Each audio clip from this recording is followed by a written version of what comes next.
Շիրակցի պաշտոնյաները հայոց ցեղասպանության զոհերին հարգանքի տուրք մատուցեցին Հերհերի ձորում, որտեղ թուրքական բանակը 1918-ից 20 թվականներին մոտակա գյուղերի ավելի քան 12,000 խաղաղ բնակիչ է սպանել։ Արարողությանը ներկա չէր Գյումրիի նորընտիր քաղաքապետ Վարդան Ղուկասյանը, նրա որդին Սպարտակն էլ չպարզաբանեց, թե ինչու հայրը մարզային իշխանություններին ու մյուս համայնքապետերին չէր միացել։ Շիրակի քպեական մարզպետ Դավիթ Արուշանյանը եկել էր կուսակցության քաղաքապետի թեկնածու նորընտիր Ավագանիում ԿՊ խմբակցության ղեկավար Սարիկ Մինասյանի հետ։ Մարզպետն ասաց, հրավեր բոլոր համայնքապետերին են ուղարկել, իսկ իրենց քաղաքական հակառակորդ Ղուկասյանի բացակայությունը մեկնաբանել չցանկացավ։ Մարզպետարանը իր լիազորությունների ներքո բոլոր համայնքի ղեկավարներին հրավեր կուղարկել է, բնականաբար նաև ուժային կառույցներին, այլ պատկան մարմիններին, պետական բոլորին հրավեր կուղարկվել է եւ մեր համայնքի ղեկավարները, ովքեր որ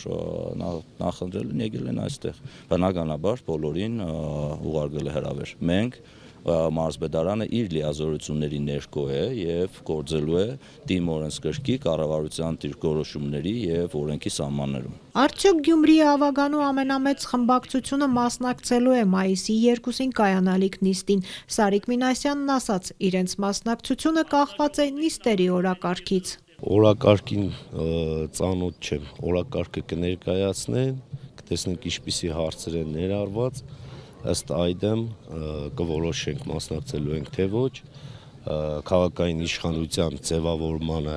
չենք մասնակցելու միանշանակ, հայտարարել ենք, իսկ մնացած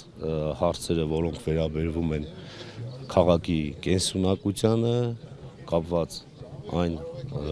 նախագծերի հետ, որոնց միջոցով քաղաքը կառավարվելու է,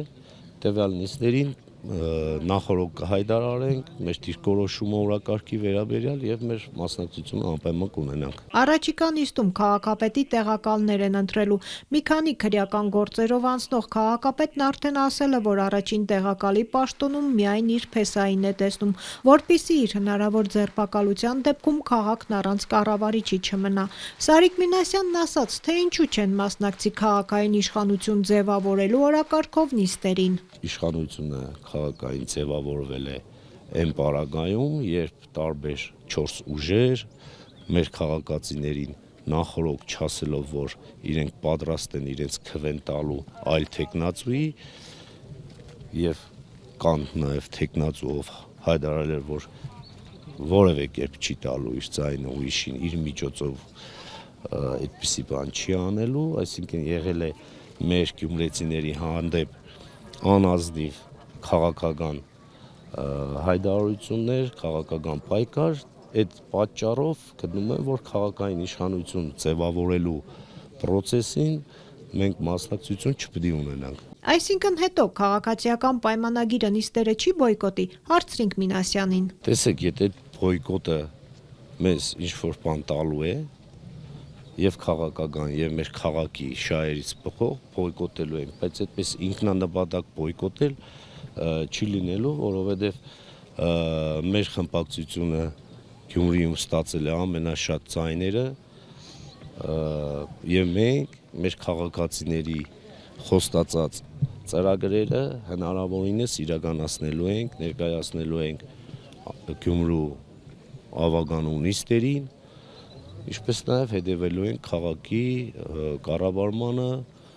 եւ մնացած բոլոր գործառույթներին։ Վարդան Ղուկասյանը քաղաքապետ ընտրվեց ընդդիմադիր 4 ուժերի միավորման արդյունքում, բայց առանց կոալիցիոն հուշագրի։ ՔՊ-ի թեկնածուն հենց այս հանգամանքը նկատի առնելով պնդում էր, թե Գյումրիում քաղաքական ճգնաժամ կլինի, ընդդիմադիր ուժերը միասնական քաղաքական պատասխանատվություն չեն ստանձնել։ Ամեն դեպքում, եթե 4 խմբակցություններն ու նրանց թվում Ղուկասյանի հետ հակասություններ ունեցող Մարտուն Գրիգորյանի մեր քաղաքը դաշինքը մասնակցեն ու կողմ քվեարկեն Ղուկասյանի նախաձեռնություններին, որոշումները կընդունվեն։ Դաշինքի առաջնորդ Մարտուն Գրիգորյանը առայժմ չի հստակեցնում, շարունակելու են աջակցել Ղուկասյանին, ինչպես արեցին նրա ընտրության օրը։ Իսկ նրա առաջնորդած Դաշինքի մաս կազմող Հայրենիք կուսակցության ղեկավար ԱԱԾ նախկին տնօրեն Արթուր Վանեցյանը այսօր Երևանում լրագրողներին վստահեցրեց, անհրաժեշտության դեպքում ընդդիմադիր ուժերը կոնսենսուսի կգան։ Ցանկացած հարց, որը կլինի իշա, Գյումրու եւ Գյումրեցու, ես վստահ եմ, որ ընդդիմադիր դաշտում կլինի կոնսենսուս եւ կընդունվեն որոշումներ։ Քաղաքապետի տեղակալների ընտրությունից հետո մեկամսյա ժամկետում Վարդան Ղուկասյանը պետք է համայնքապետարանի ու համայնքային կառույցների ղեկավարներին ավագանուն ներկայացնի, իսկ Գյումրիի զարգացման հնգամյա ծրագիրը ավագանին պետք է հաստատի։